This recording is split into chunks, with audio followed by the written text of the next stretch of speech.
प्रिय श्रद्धालुओं, जय श्री कृष्णा, जय श्री राम, जय श्री महाकाल।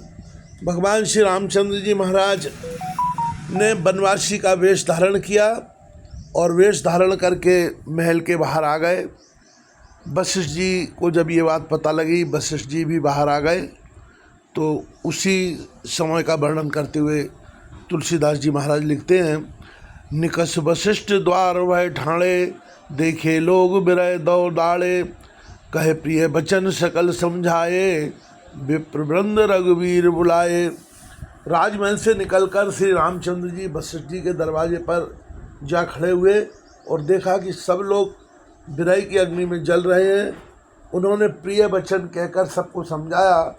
फिर श्री रामचंद्र जी ने विप्रों की मंडली को बुलाया।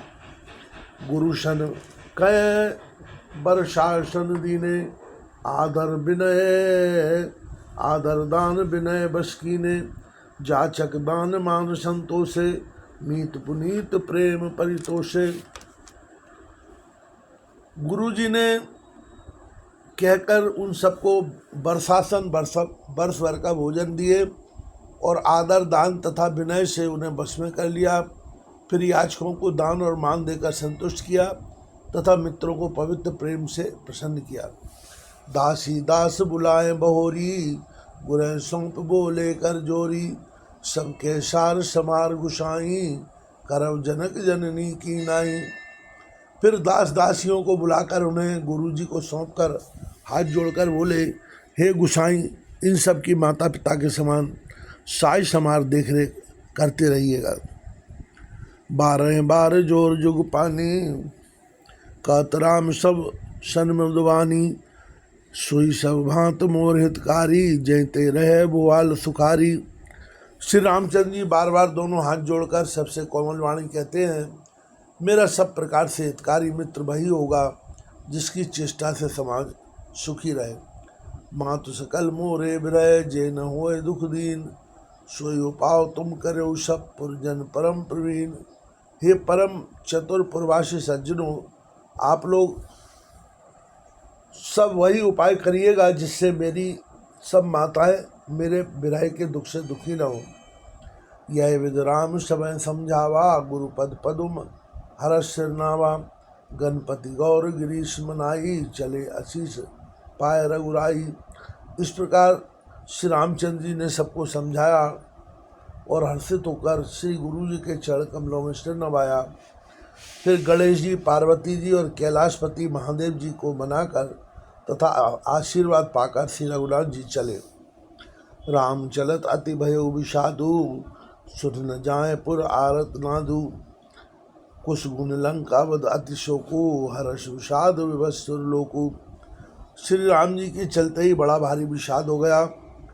नगर का आर्तनाद हाहाकार सुना नहीं जाता। लंका में बुरे शकुन होने लगे।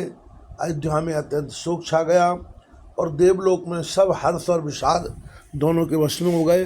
हर्ष इस बात का था कि अब राक्षसों का नाश होगा और विषाद अयोध्या वासियों के शोक के कारण था।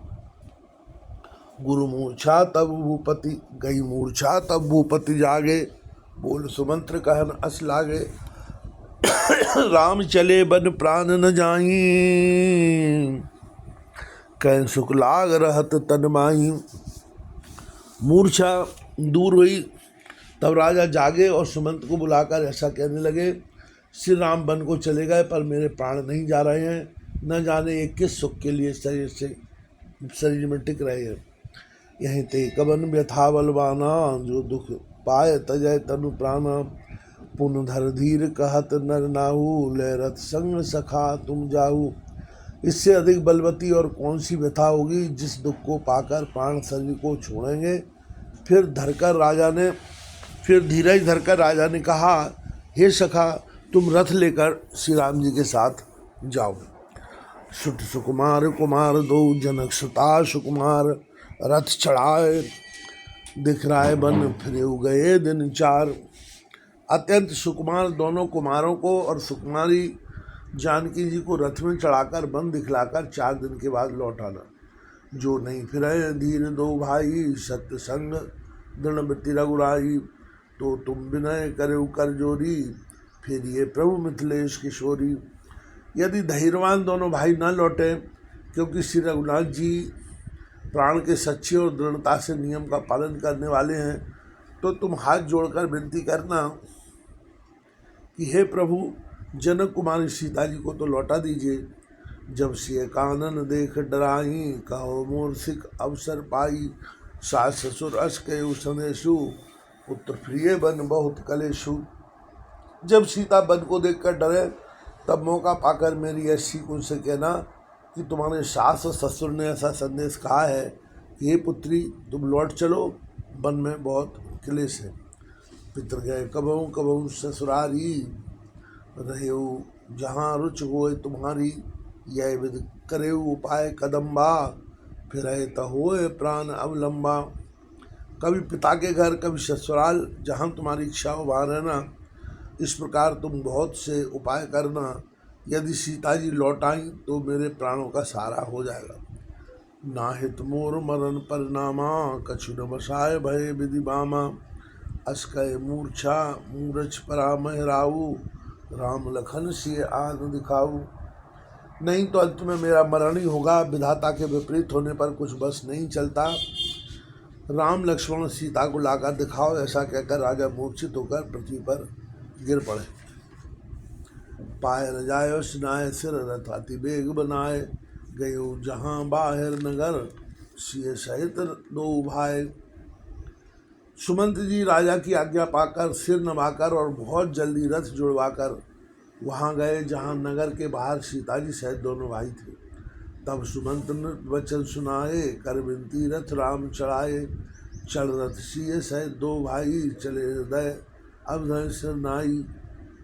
तब वहाँ पहुँचकर सुमंत ने राजा के वचन श्री रामचंद्र जी को सुनाए और विनती करके उनको रथ पर चढ़ाया। सीता जी सहित दोनों भाई रथ पर चढ़कर हृदय में अयोध्या को सिर नवाकर चले। चलत राम लख अवध अदाना था, विकल लोग सब लागे साथा। कृपा सिंधु बहु विधि समझावें, प्रेम बस पुन फिर आवें। श्री रामचंद्र जी को जाते हुए और अयोध्या को अनाथ होते हुए देखकर सब लोग व्याकुल होकर उनके साथ हो लिए। कृपा के समुद्र श्री राम जी उन्हें बहुत तरह से समझाते हैं तो वे अयोध्या की ओर लौट जाते हैं, परंतु प्रेमवश फिर लौट आते। लाकत अवध भयाभय भारी, मानव काल रात अधियारी। घोर जंतु संपूर्ण नर नारी, डर पे एक निहारी। अयोध्यापुरी बड़ी डरावनी लग रही है, मानो अंधकारमयी काल रात्रि ही हो। नगर के नर नारी भयानक जंतुओं के समान एक दूसरे को देखकर डर रहे हैं। घर मशान पर जन जन भूता, स्वरहित बीत मनो जमदूता। बागन बिटप बेल कुमलाही, शरत सरोवर देख न जाही। घर शमशान कुटुंबी भूत प्रेत और पुत्र हितैषी और मित्र मानो यमराज के दूत है। बगीचों में वृक्ष और बेलें कुम्हला रही हैं। नदी और तालाब ऐसे भयानक लगते हैं कि उनकी ओर देखा भी नहीं जाता। हाय गए कोटिन केल मृग पूर्वश चातक मोर, पिक रथांग सुख सारिका, सारस हंस चकोर। करोड़ों घोड़े हाथी खेलने के लिए पाले हुए हिरन, नगर के गाय बैल बकरी आदि पशु पपीहे, मोर कोयल चकवे तोते मैना, सारस हंस और चकोर। राम वियोग विकल सब ठाणे, जय तय मनो चित्त लिकाड़े। नगर सफल बन गहवर भारी, खग विपुल शकल नर नारी। श्री राम जी के वियोग में सभी व्याकुल हुए, जहाँ तहाँ ऐसे चुपचाप स्थिर होकर खड़े हैं मानो तस्वीरों में लिखकर बनाए हुए हों। नगर मानो फलों से परिपूर्ण बड़ा भारी सघन वन था। नगर निवासी सब स्त्री पुरुष बहुत से पशु पक्षी थे, अर्थात अवधपुरी अर्थ धर्म काम मोक्ष चारों फलों को देने वाली नगरी थी और सब स्त्री पुरुष सुख से उन फलों को प्राप्त करते थे। विध के कई किरातन कीनी, जय दौ दुषय दसौ दशदीनी।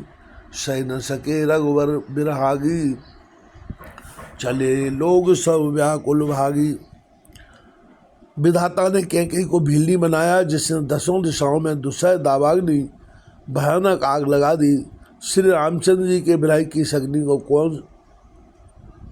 को लोग सह न सके, अतः लोग व्याकुल होकर भाग चले।